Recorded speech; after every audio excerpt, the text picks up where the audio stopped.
Good morning. आवाज़ें बहुत धीरे आ रही हैं हमारे बच्चों की। Very good morning, very good morning. बोलो भाई।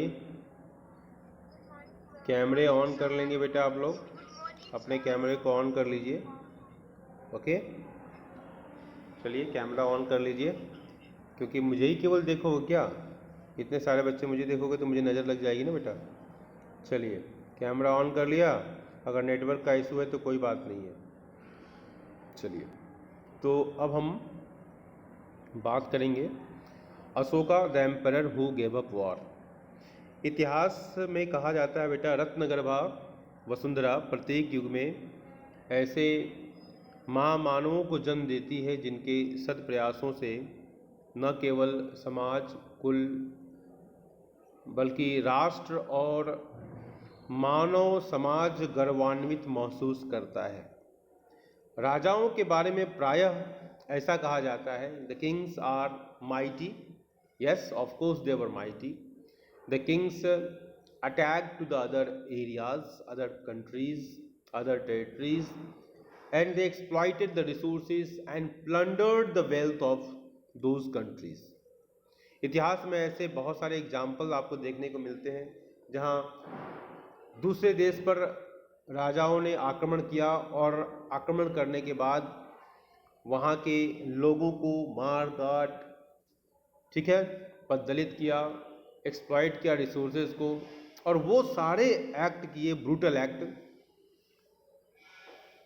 जो आज के संदर्भ में देखें या उस समय के संदर्भ को भी देखें, अगर उस समय के कॉन्टेक्स्ट में भी देखें हम, so they are called heinous crime, जिसको प्रिजनर्स ऑफ वॉर आजकल के जिनेवा जो कन्वेंशन है, तो उस कन्वेंशन के अनुसार देखा जाए तो ऐसे लोगों को, ऐसे राजाओं को प्रिजनर्स ऑफ वॉर के रूप में देखा जाना चाहिए कि वॉर का भी एक इथिक्स होना चाहिए। जिससे हम आज एक सोल्जर्स पकड़ा जाता है तो उसके साथ अच्छा ट्रीटमेंट करने की बात की जाती है, होनी चाहिए। लेकिन इतिहास में ऐसे बहुत सारे एग्जाम्पल हैं जहाँ पर जब दूसरे देश पर, जैसे हमारे देश पर देखो आक्रमण जब हुए, तो शक ने आक्रमण किया, हुणों ने आक्रमण किया, मंगोलों ने आक्रमण किया, मोहम्मद गोरी का अटैक जो सोमनाथ के टेम्पल को इसने डिस्ट्रॉय किया। इस तरह तैमूर लंग का आक्रमण जो था, उसमें दिल्ली में बहुत सारे, कई दिनों तक उसने दिल्ली में गाजर की तरह, कैरेट की तरह लोगों को काट दिया। तो इस तरह नादिर शाह के साथ वैसा कहा जाता है। तो ऐसे बहुत सारे अटैक हुए। अंग्रेज आए, अंग्रेजों ने भी इस देश की धरती को बहुत तरीके से एक्सप्लॉइट किया, हाँ, ब्रूटल ट्रीटमेंट किया भारतीयों को साथ, हाँ, भारतीय स्वतंत्रता संग्राम सेनानियों को, वो सूझ को भी कहते थे कि आप इसको मतलब बहुत तरीके से, गलत तरीके से, मैं इसको एक्सप्लेन भी नहीं कर पाऊंगा, उतना गलत ट्रीटमेंट हुआ। तो राजाओं का इतिहास ऐसा रहा है। लेकिन इतिहास में एक ऐसा भी राजा हुआ जिसको हमने अशोक कहा, जिसको हमने प्रियदर्शी कहा, जिसने अपने व्यवहार से लोगों को तलवार के बल पर न जीतकर प्यार के बल पर जीतने का प्रयास किया।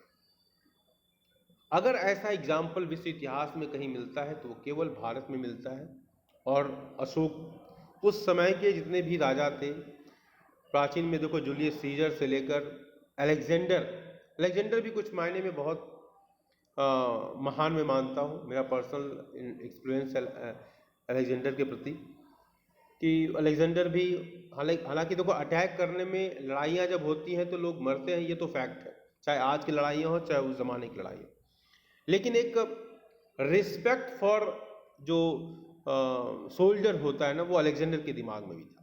तो इसलिए अलेक्जेंडर को मैं थोड़ा सा अलग रखता हूँ, और अशोक की तो बात ही अलग है।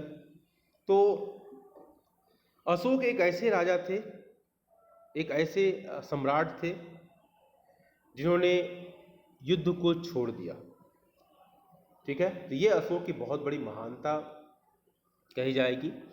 अशोक को प्रियदर्शी नाम दिया गया, देखने में बड़े सुंदर, आप उस ज़माने के जो राजा का सिलेक्शन भी ऐसा ही होता था, जो सोल्जर होगा, जो मेहनती होगा, जो जैसे कहते हैं जिम जाने वाले के लोगों की बॉडी कैसे बन जाती है है ना। तो पहले के राजा महाराजा तो तलवार पर ही तलवारबाजी वगैरह करते थे, है ना, घुड़सवारी करते थे, हॉर्स राइडिंग करते थे, तो उनकी पर्सनालिटी में तो ग्लो तो नेचुरल आ ही जाएगा। तो खैर ये अशोक का मैंने एक आपको एक चित्रण करने का प्रयास किया कि अशोक कैसे दिखते होंगे। अगर आप अशोक के समय में होते तो अशोक को आपको समझने का मौका मिलता, लेकिन आप उस समय नहीं हैं और उसको मैं समझाने का प्रयास कर रहा हूँ आज के समय। ठीक है, तो अशोक के बारे में एक आपको समझ तो पैदा हुई। I hope that I am clear in that. Okay.